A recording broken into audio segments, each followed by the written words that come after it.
Okay, first tell us your name. Ezra. And Joel. Joel. How many O's in Joel? Workout. Just one. Okay. What is your malacha? We have Kodev and Mofe because they're the same sugya.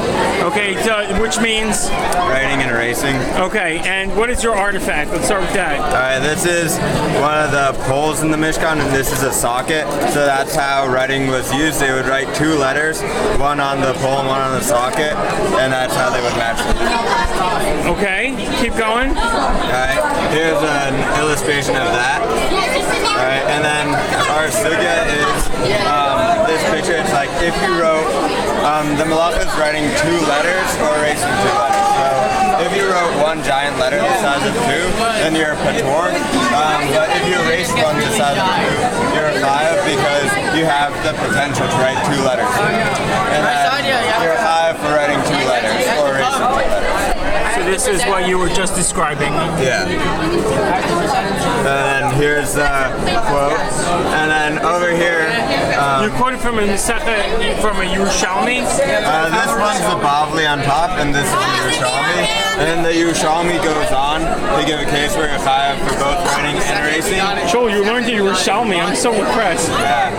So, say you have like a ratio over here. If you were to add a dot and turn it into a dalid, you'd be erasing the resh and writing a dalid, so you'd get two fatat.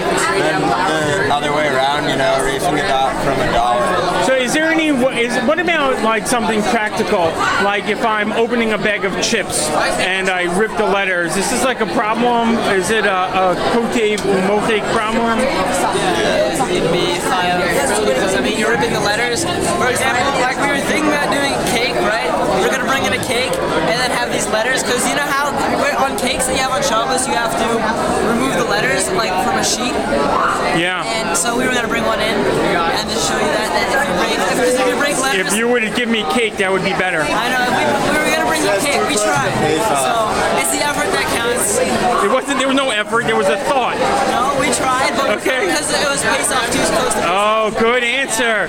It would be a hummus problem. comments. Can't do comments. Okay. And then some other things that are asur derabanan is you can't write with your fingernails on paper, but you can write on parchment, because on paper, it has a lasting effect, but the parchment is tough enough that it won't be a problem. What about like an Etch-a-Sketch?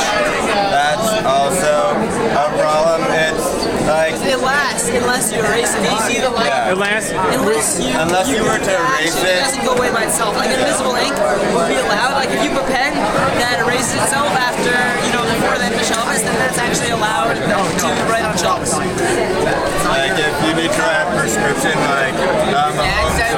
they came out with this Shabbat 8, so that erases itself after a couple of days, I think. Okay. Great, thank you guys.